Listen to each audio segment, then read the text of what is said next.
Pour bâtir les fondements de la justice transitionnelle au Mali, Freedom House et Abaroli, deux organisations internationales américaines, ont mis en place un projet conjoint pour assister la société civile malienne.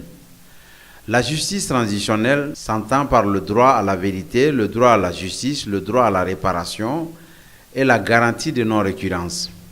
Ces organisations américaines sont venues à la suite des crises multifacettes que le Mali a connues de 2012 à nos jours.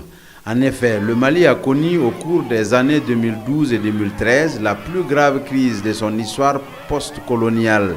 Des groupes terroristes ont occupé les 2/3 du territoire national septentrional.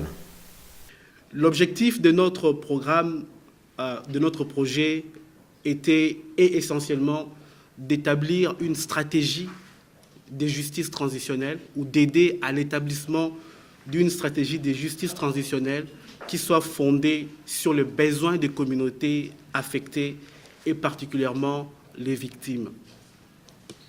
Et pour ce faire, il y avait une série d'activités qui a été mise sur place, conjointement avec Freedom House, pour lesquelles je dois mentionner que nous avons eu un partenariat très instructif.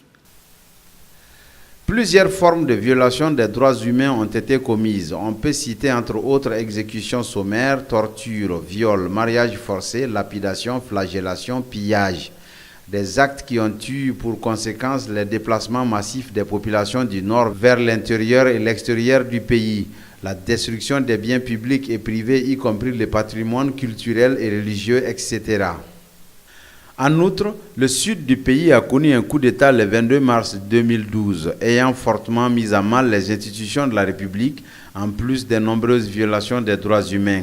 Cette crise multidimensionnelle a engendré l'effondrement de l'État, suivi d'une crise humanitaire sans précédent, doublée de violations graves des droits humains en général, et spécifiquement ceux des femmes et des enfants.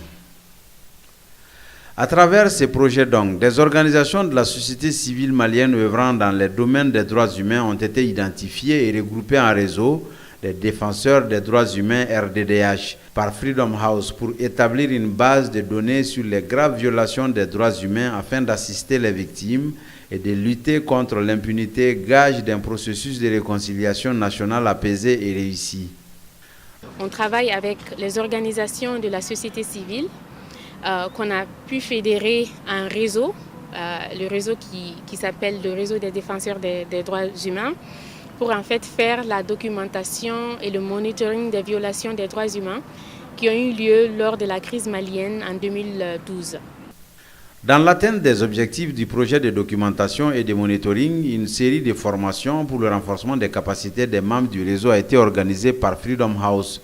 Ces formations se sont articulées autour des droits humains en général, mais aussi des formations plus spécifiques sur le processus de documentation et de monitoring des violations des droits humains, telles que l'utilisation du logiciel Martus pour la sauvegarde des données collectées.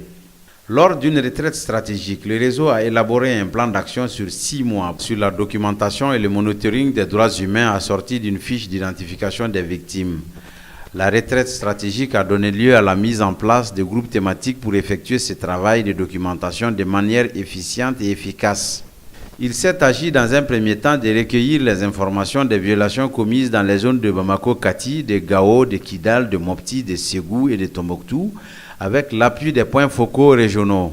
Je coordonne toutes les actions, toutes les activités par rapport à la collecte de données sur les violations des droits de l'homme au niveau des 5 localités choisies. Au niveau de Gao, je suis le point focal.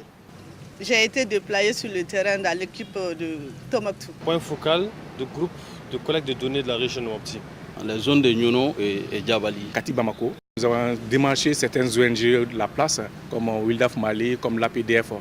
Et là, qui ont déjà, tout le monde les connaît, les expertises à la matière.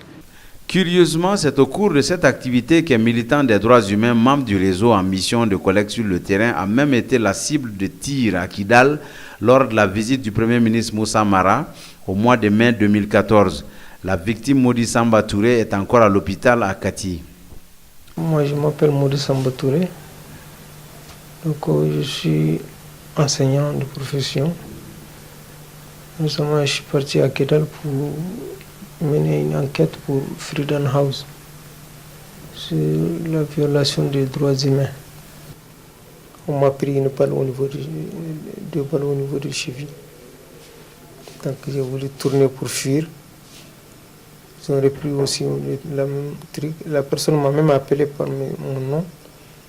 Je vois c'est Modi Samba. Vous voyez. Donc après la personne m'a repris encore deux balles. Quelques balles au niveau des fesses là qui ont chose jusqu'à atteindre le fémur. Les données collectées sur le terrain ont été saisies, traitées et analysées à travers le logiciel sécurisé Martus. Martus est un logiciel gratuit, on l'appelle donc gratuitiel sécurisé, qui donne aux défenseurs des droits de l'homme l'accès d'utiliser le serveur qui est loin de leur milieu d'origine.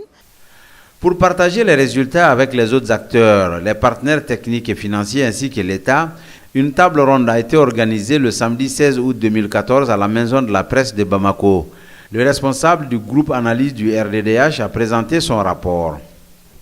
Ici, il est important de souligner que plus de la moitié des victimes recensées sont disposées à porter plainte afin d'obtenir réparation des préjudices à elles causés. À côté d'elles, il y a des victimes qui ne sont pas disposées à porter plainte, parmi lesquelles un grand nombre affirment ne pas avoir confiance en la justice actuelle. Et il y a un autre groupe qui est réticent à porter plainte de fait la stigmatisation au sein de leur communauté et par peur des représailles de leurs bourreaux avec lesquels ils cohabitent. Selon les statistiques, 481 cas de violation des droits humains ont été documentés sur une prévision de 500 cas par les équipes du réseau déployées sur le terrain. Vous avez tout dit, mais vous avez oublié vous-même les associations de défense des droits. Vous n'avez fait aucune recommandation pour vous-même, pour nous les membres du réseau.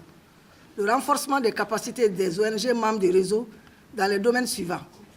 Capitalisation des données, la suite à donner à cette enquête-là, le renforcement des centres et cliniques juridiques du réseau qui existent, l'appui logistique et financier au centre d'hébergement des ONG membres du réseau, vous allez dire c'est l'APDF. Je voudrais terminer en vous félicitant les membres du réseau, en tout cas l'équipe qui a fait cette enquête-là, pour dire qu'on est d'accord, mais il y a encore une suite à donner. Le projet nous a permis vraiment d'améliorer nos capacités de travail. Ce document que vous voyez, le monitoring, c'est une première au Mali, qu'on puisse faire une enquête sur les violations des droits humains, faire ce monitoring, les violences. Je dirais que le travail en coalition est nécessaire au Mali. C'est vrai, on a une multitude d'associations. Les victimes ont bénéficié de plusieurs sortes de prises en charge. Mais si on met en commun nos efforts, ça nous renforce nous-mêmes et ça renforce les personnes. Donc, je vous remercie très sincèrement et nous pensons que ça va continuer. Nous avons l'USAID ici. Il faut continuer à nous assister. Nous voulons vraiment faire de notre mieux. Il y a la MINUSMA. Après cette étape, il s'agira pour le groupe plaidoyer du réseau de se battre auprès des partenaires gouvernementaux, institutionnels et sociopolitiques pour la mobilisation de tous autour de la justice transitionnelle. Et oui, les victimes réclament la justice.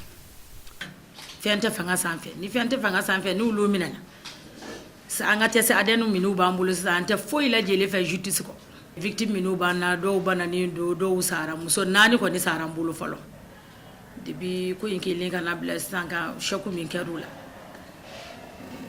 ambi ala de ko ambe gouvernement ko e ambe droit de l'homme ko ambe jinya be ko ma fengo fe min ba soutenir encore ni buko. Pour les perspectives, d'abord le réseau. Un comité de pilotage est installé avec un plan d'action, toujours sous l'accompagnement de Freedom House, à travers un programme intitulé Lifeline. Le réseau poursuivra ses activités immédiatement avec le plaidoyer pour les victimes des violations pendant la crise au Mali.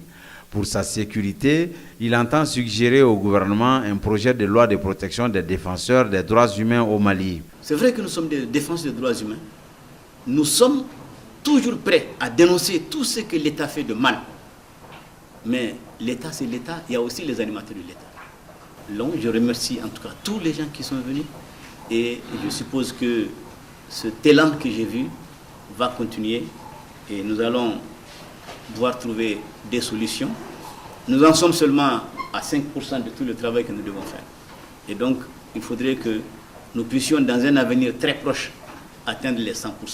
Comme vous le savez, dans la typologie gouvernementale, véritablement, on a mis un accent particulier sur les droits de l'homme et que le ministre de la Justice puisse être désormais porteur de ce document précieux que vous avez, un document qui rêve vraiment d'une justice à la fois pour les victimes, mais une justice également qui puisse porter véritablement les valeurs dont chacun de nous rêve. Et donc, sur ce plan-là, je voudrais encore une fois vous remercier et dire que le travail que vous venez de commencer et qui est accompagné par Freedom House et Baroli, Olivier et Kambala, a l'effet de faire en sorte que véritablement, enfin, triomphe le droit, triomphe la justice et triomphe les droits de l'homme au Mali. Freedom House continuera certainement son soutien.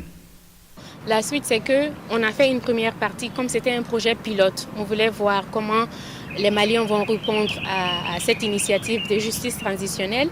Et maintenant qu'on sait que le besoin réel, le besoin est là, donc nous, Freedom House, ce qu'on envisage de faire, c'est de continuer à aider ce réseau-là. Ils ont déjà un plan d'action, donc Freedom House compte rester au Mali pour appuyer ce réseau des défenseurs des droits humains.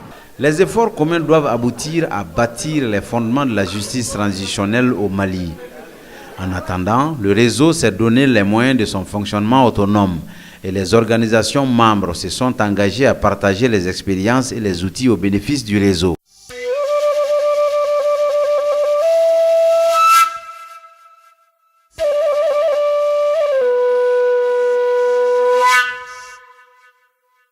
Thank you.